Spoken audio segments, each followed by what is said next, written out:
சங்கர மடம் என்பது அது நம்முடைய சொத்து. இந்தியாவில் இருக்கக்கூடிய எல்லா மடங்களும் யாருக்கு சொந்தமானது என்றால் பௌத்தத்திற்கு சொந்தமானது. எல்லா விநாயகர் கோயிலுக்கும் கீழே ஒரு பௌத்த பீடங்கள் இருக்கு. அதே போன்று தமிழ்நாட்டில் இருக்கிற அனைத்து சங்கரா மடங்களிலும் பௌத்த அடையாளங்கள் இன்றைக்கு வரைக்கும் இருக்கிறது. அவ்வளவு புனிதமானதா சங்கர மடம். 2004 சங்கரராமன் காரணம் ஜெயேந்திரனும் விஜயேந்திரனும் மடத்திலே வேலை செய்கிற பெண்களிடத்திலே பாலியல் அத்துமீறல்களில் ஈடுபடுகிறார்கள். வரவு செலவிலே போலியான கணக்குகளை காட்டுகிறார்கள். பல்வேறு விதமான முறைகேடுகள் சங்கர மடத்திலே நடக்கிறது. இதையெல்லாம் வெளிப்படையாக சொன்னவர் சங்கரராமன். அப்படி வெளிப்படையாக சொன்ன காரணத்திற்காகவே எந்த மடம் புனிதமாக இந்த மக்கள் எல்லாம் இன்றைக்கு வரைக்கும் பார்த்து கொண்டிருக்கிறார்களோ அதே மடத்திற்குள் சங்கரராமன் என்கிற அப்பாவி மனிதன் பட்டியல் சமூக மக்களை ஊடுருவி RSS ரகசிய திட்டங்கள் இருக்கிறது. மதுவை கொடுப்பது, மாதுவை கொடுப்பது, கஞ்சாவை கொடுப்பது, இது போன்ற அனைத்தையும் இங்க இருக்கக்கூடிய பட்டியல் சமூக மக்களுக்கு நகரத்திலே கொடுத்து அவர்களை குற்றவாளிகளாக மாற்றுவது.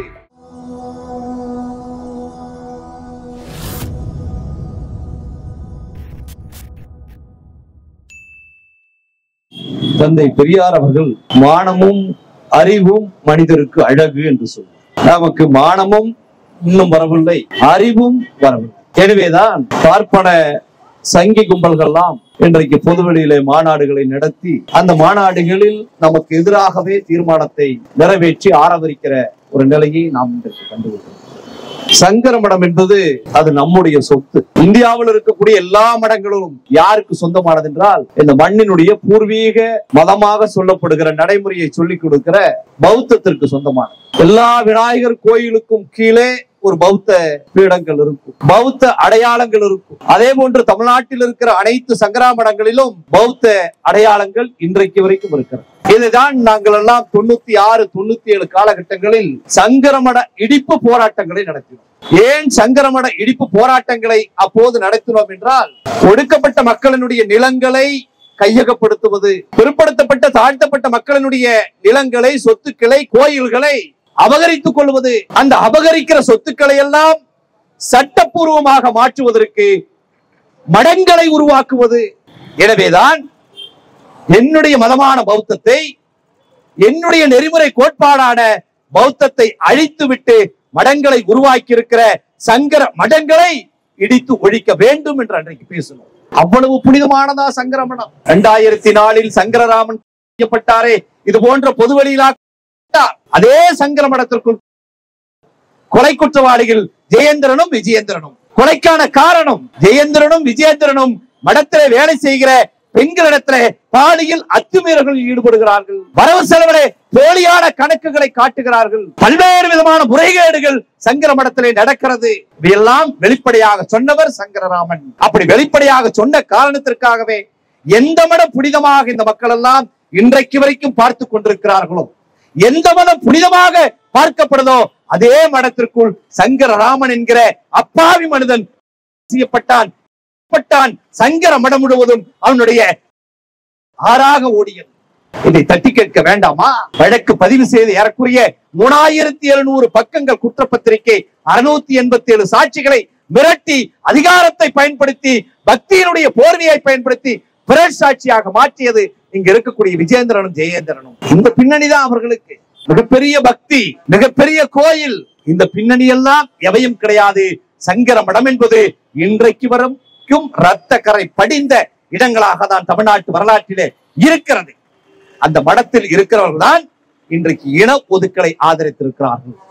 89, 90 காலகட்டங்களில் கலைஞர் அவர்கள் முதலமைச்சராக இருக்கிற பொழுது சமத்துவபுரங்களை கொண்டு வந்தார். சாதியின் பெயரால் ஏற்றத்தாழ்வுகள் இருக்கக்கூடாது, சாதியின் பெயரால் குடியிருப்புகள் அமைக்க கூடாது, அனைத்து மக்களும் அனைத்து இடங்களிலும் இருக்க வேண்டும் என்று பொது பெரியாரின் பெயரிலே சமத்துவபுரங்கள் உருவாக்கப்பட்டது. இன்றைக்கு மாறாக பார்ப்பனர்கள் எல்லாம் ஒன்று சேர்ந்து பிராமணிக்கல் கல்ச்சரல், அதனடா பிராமணிக்கல் கல்ச்சரல், நாங்கள் எல்லாம் தனியாக இருப்போம், நீ தனியாக இருந்துட்டு போ, சுடுகாடுல போய் குடியிரு, அதை பற்றி எல்லாம் எங்களுக்கு கவலை இல்லை, ஆனால் நாங்கள் இருக்கிற இடத்தில் வேறொருவன் இருக்கக்கூடாது என்று சொல்வது அரசியலமைப்பு சட்டம் வகுத்து கொடுத்திருக்கிற டிஸ்கிரிமினேஷன் எதிரானதா இல்லையா? அதை ஆதரிக்கலாமா? ஜனநாயகத்தை ஏற்றுக்கொண்டவர்கள், சமத்துவத்தை விரும்புகிறவர்கள், மனிதனுக்கு மனிதன் பாகுபாடு காட்டக்கூடாது என்று நினைக்கிறவர்கள் அதை ஒருபோதும் ஏற்றுக்கொள்ள முடியாது. பார்ப்பனர்கள் எங்கு வேண்டும் என்றால் முதல்ல இவன் ஒரு ஒழுக்கமா இருக்கானா? சுடுகாட்டு பார்ப்பனன் ஒரு பார்ப்பனை, அவங்கிட்ட மத்த பார்ப்பனர்கள் பெண் எடுக்க மாட்டார்கள், வீட்டுக்கு போக மாட்டார்கள். புரோகித பார்ப்பனன் என்று ஒரு பார்ப்பனன், அவன் சுடுகாடு பார்ப்பனிடம் பெண் எடுக்க மாட்டான், எந்த உறவும் வைத்துக் கொள்ள மாட்டான், பெண்களை வீட்டிலிருந்து வெளியே அனுப்ப மாட்டார்கள். தான் பார்ப்பனர்கள் பெண்களை, மக்களை அவர்களுடைய சமூகத்தினரை ஒதுக்கி வைத்திருக்கிற நிலை இருக்கிற பொழுது இன்றைக்கு பார்ப்பன பண்டாரங்கள் எல்லாம் நம்முடைய மக்களை ஏமாற்றி உச்சத்திற்கு சென்று அமர்ந்த பின்பு மாநாடுகளில் பேசுவது பார்ப்பனர்கள் உயர்ந்த ஜாதிகள். இன்றைக்கு கூட உயர் நீதிமன்றத்தில் யார் நீதிபதியாக இருக்கிறார்கள் என்றால் மோடி வகையார் ஆட்களுக்கு வக்காலத்து வாங்கியவர்கள், பேசியவர்கள், கொடி கட்டியவர்கள் இன்றைக்கு உயர் நீதிமன்றத்தினுடைய நீதிபதிகளாக இருக்கிறார்கள். எனவேதான் இவர்கள் எல்லாம் சேர்ந்து தீர்ப்பு வழங்குகிறார்கள். அந்த வாழை இலையில் எச்சில் இருக்கக்கூடிய வாழை இலையில் படுத்து உருண்டுவது மரபு, அதையெல்லாம் தடுப்பதற்கு நீதிமன்றத்திற்கு அதிகாரம் இல்லை, தடை இல்லை என்று சொல்வதற்கு காரணம் இது போன்ற பிற்போக்குத்தனமான சிந்தனைகள் நிறைந்த பார்ப்பனர்கள் நிறைந்த இடமாக இன்றைக்கு நீதிமன்றங்கள் மாறிவிட்டது. அதனால்தான் யாரிடத்தில் பேசுவது, இனஒதுக்கல் என்பது எங்கிருந்து உருவாக்கப்படுவது, சனாதானம், பகவத்கீதை, மனு இவையெல்லாம் ஒட்டுமொத்த மக்களுக்கு எதிரானது. பெரும்பான்மை மக்களை ஒதுக்கி வைக்கிற இயக்கமாக, பெரும்பான்மை மக்களை அடிமைகளாக பார்க்கிற நபர்களாக சனாதானம் இருக்கிறது என்றால் அதை ஒருபோதும் நாம் ஏற்றுக்கொள்ள முடியாது. சனாதானம் சொல்வது என்ன? நெத்தியிலே ஒருவன் பிறக்கிறான், தோளிலே ஒருவன் பிறக்கிறான், காலிலே ஒருவன் பிறக்கிறான், அடி பாதத்திலே ஒருவன் பிறக்கிறான், கீழே இருக்கிறவன் அனைவருக்கும் அடிமை என்று சொல்கிறான். அரசியலமைப்பு சட்டம் இந்த அடிமை என்பதை ஏற்றுக்கொள்கிறதா? அனைவருக்கும் சமம் என்ற ஆர்டிகல் 14 21 வரை சொல்லுகிறது. அனைவரும் சமமாக இருக்கிற பொழுது தோளிலே, தொடையிலே, காலிலே பிறந்தவன், நெற்றியிலே பிறந்தவனுக்கு எப்படி அடிமையாக இருக்க முடியும்? எல்லாம் தந்தை பெரியார் அவர்கள் கேட்டால் எங்காவது நெத்தியில குழந்தை பிறக்குமாடா, தோளில் குழந்தை பிறக்குமா, தொடையில் குழந்தை பிறக்குமா, அடி பாதத்தில் குழந்தை பிறக்குமா? இப்படி எல்லாம் அறிவுக்கு பொருந்தாத ஒரு கதையை எழுதி வைத்திருக்கிறானே தமிழர்களே, நீங்கள் எல்லாம் இதை நம்பி நாசம் போகிறீர்களே, நியாயமா என்று கேட்டவர் தந்தை பெரியார். எனவேதான் இன்றைக்கு வரைக்கும் பெரியார் மீது இங்க இருக்கக்கூடிய பார்ப்பனர்களுக்கு அவ்வளவு வன்மம். சமூகத்தை நேசித்தவர், பெண்களை சமமாக பார்க்க வேண்டும் என்று அனைவருக்கும் கற்றுக் கொடுத்தவர், அனைவரும் சமம் என்று சொன்னவர், அனைவருக்கும் எல்லா வளங்களும் கொண்டு போய் சமமாக சேர்க்க வேண்டும் என்று சொன்னவர் தந்தை பெரியார் என்கிற காரணத்தினால்தான் இன்றைக்கு வரைக்கும் பெரியார் மீதும் பெரியார் இயக்கங்கள் மீதும் இங்கு இருக்கக்கூடிய பார்ப்பன பண்டார பரதேசிகளுக்கு அவ்வளவு வன்மமும் இன்றைக்கு பல்வேறு விதமான பொய்யான குற்றச்சாட்டுகளையும் இயக்கங்கள் சொல்லிக் கொண்டிருக்கிறது. நான் சொல்வதெல்லாம் இன்றைக்கு அரசியலமைப்பு சட்டம் வழங்கி இருக்கிற உரிமைகளை தவறு என்று சொல்லுகிற ஒரு செய்தியை ஒரு பார்ப்பனர் பேசுகிறார்கள் என்றால் அது அரசியலமைப்பு சட்டத்திற்கு எதிரானது. உடனடியாக காவல்துறை நடவடிக்கை எடுத்திருக்க வேண்டும். தமிழ்நாடு முழுவதும் திராவிடர் விடுதலை கழகம் அதற்காக ஆர்ப்பாட்டம் நடத்துகிற அளவிற்கு காத்திருக்க வேண்டிய அவசியம் இல்லை. பொது அமைதிக்கு பங்கம் விளைவிக்கிற, சமமாக இருக்கிற மக்களை டிஸ்கிரிமினேஷன் என்று சொல்வார்களே, இன அடிப்படையில், பாலின அடிப்படையில் ஒதுக்குவது தவறு என்று சொல்லுகிற அரசியலமைப்பு சட்டம் அமலாய் இருக்கிற இந்த தேசத்தில் கைது செய்து நடவடிக்கை எடுத்திருக்க வேண்டும். பெரியார் சொன்னார், மானமும் அறிவும் மனிதருக்கு அழகு. நாம் மானம் இருந்தால் செய்திருப்போம். என்னை வெப்பாட்டி மகன் என்று சொல்லுகிற ஒரு சமூகத்தை, தீண்டத்தகாதவன் என்று சொல்லுகிற ஒரு சமூகத்தை, இவன் சூத்திரன் என்று அவமானப்படுத்துகிற ஒரு சமூகத்தை நான் எப்படி ஏற்றுக்கொள்ள முடியும் என்பதை உறுதி செய்கிற விதமாக தான் இது போன்ற பல்வேறு விதமான போராட்டங்களை, மக்கள் மத்தியிலே கருத்துக்களை எடுத்து செல்வதற்கு நாம் இது போன்ற போராட்டங்களை செய்து கொண்டிருக்கிறோம். நான் இந்த இடத்துல சேலஞ்ச் பண்ணி சொல்றேன், மிஸ்டர் மோடி அவர்களே, நீ சங்கராச்சாரியத்திலும் சரிசமமாக போய் அமர முடியுமா சொல்லு. ஒரு வேளையும் நடக்காது. எவன் சென்றாலும் சரி. சங்கராச்சாரியார் 2004 கைது செய்யப்படுகிற பொழுது அன்றைக்கு பிரணாப் முகர்ஜி பதட்டப்படுகிறார். நாடாளுமன்றத்தில் இருக்கிற அத்தனை அயோக்கியத்தனங்களுக்கும் காங்கிரஸில் இருந்த RSS காரர்கள் தான் அத்தனை அயோக்கியத்தனத்திற்கும் சொந்தக்காரர்கள். பிரணாப் முகர்ஜி நாடாளுமன்றத்தில் கொதிக்கிறார். ஐயோ, ஜெயேந்திரரும் விஜயேந்திரரும் எவ்வளவு பெரிய ஆட்கள், அவர்களை கைது செய்யலாமா? உடனடியாக விடுதலை செய்ய வேண்டும். அப்ப அரசியலமைப்பு சட்டம் என்பது, சட்டம் என்பது ஜெயேந்திரனுக்கும் விஜயேந்திரனுக்கும் வேற, இங்க இருக்கிற குப்பனுக்கும் சுப்பனுக்கும் வேறாக பார்க்க முடியுமா? எல்லாம் இப்படி RSS சங்பரிவார இயக்கங்கள் செய்கிற வேலைதான் இன்றைக்கு ஒடுக்கப்பட்ட மக்களுக்கு எதிராக, பிற்படுத்தப்பட்ட மக்களுக்காக நேரடியாக பல்வேறு விதமான இடர்பாடுகளை செய்வதற்கு இன்றைக்கு பார்ப்பன பயங்கரவாதிகள் உருவாக்கி இருக்கிறார்கள். தோழர்கள் பேசினார்கள், EWS 10 எக்கனாமிக்கல் வீக்கர் செக்ஷன். நமக்கு இடஒதுக்கீடு 1920 இருந்து வரலாறு இருக்கு. நடேசனார், தியாகராயர் போன்ற தலைவர்கள் எல்லாம் போராடி இது எதற்காக? பிற்படுத்தப்பட்டவனுக்கு படிக்கிறதுக்கு இடமில்ல, தங்குவதற்கு இடமில்ல, கல்லூரிகளில் இடமில்லை, இவர்களுக்கெல்லாம் படிக்கணும், தங்குவதற்கு இடவசதியை செய்து தரணும் என்பதற்காக உருவாக்கப்பட்ட இயக்கம் தான் பார்ப்பனாத அல்லாத ஒரு இயக்கம். எப்போ? 1916 இருந்து 2025 முடிகிற வரை இடஒதுக்கீடு கல்விக்காக, வேலை வாய்ப்புக்காக தொடர்ந்து மக்கள் மத்தியில போராட வேண்டியது இருக்கு. நீதிமன்றத்திலும் போராட வேண்டியது இருக்கு. ஆனால் பொருளாதாரத்தில் பின்தங்கிய பார்ப்பனர்கள் யாரிடம் மனு கொடுத்தான் தெரியல, எங்க போராட்டம் நடத்தினான்னு தெரியல, எங்க தீர்மானம் போட்டான்னு தெரியல. 2 நாளில் நாடாளுமன்றத்தில் சட்டம் நிறைவேற்றிய பின்பு 3வது நாள் சட்டம் அமலுக்கு வருகிறது என்றால் இந்த நாடு யாரோட நாடுதாக இருக்கிறது? எனவேதான் அம்பேத்கர் சொன்னார், நான் நாடற்றவனை போல நினைக்கிறேன்.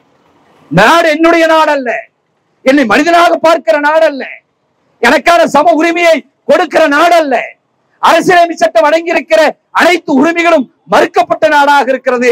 எனவேதான் நான் நாடற்றவனை போல நினைக்கிறேன். புரட்சியாளர் அம்பேத்கர் அவர்கள் சொன்னது. இன்றைக்கும் அது போன்ற ஒரு சூழலை இங்க இருக்கக்கூடிய பார்ப்பன பயங்கரவாதிகள் எல்லாம் உருவாக வேண்டும் என்று நினைக்கிறார். பிற்படுத்தப்பட்ட சாதிகள் மத்தியிலே ஊடுருவி அவர்களுக்குள்ள இருக்கக்கூடிய சாதிய சங்கங்களை வளர்த்தெடுத்து சாதிய வன்மத்தை அவர்களுக்கு கொடுத்து இங்க இருக்கக்கூடிய பட்டியல் மக்களுக்கு மீதான வன்மத்தை உருவாக்குகிற செயலை சங்பரிவார அமைப்புகள் செய்கிறது. பட்டியல் சமூக மக்களை ஊடுருவி RSS ரகசிய திட்டங்கள் இருக்கிறது. மதுவை கொடுப்பது, மாதுவை கொடுப்பது, கஞ்சாவை கொடுப்பது, இது போன்ற அனைத்தையும் இங்க இருக்கக்கூடிய பட்டியல் சமூக மக்களுக்கு நகரத்திலே கொடுத்து அவர்களை குற்றவாளிகளாக மாற்றுவது. இது போன்ற எண்ணற்ற ரகசிய திட்டங்கள் RSS கையில் வைத்திருக்கிறது. அவைதான் இன்றைக்கு அனைத்து இடங்களிலும் பரவலாக நடைபெற்றுக் கொண்டிருக்கிறது. இந்த நிலை தொடர்ந்தால் எதிர்காலத்தில் பெரும் ஆபத்தை எதிர்கொள்ள நேரிடும். தமிழ்நாட்டினுடைய அத்தனை இளைஞர்களும் பெரிதும் பாதிக்கப்படுவார்கள்.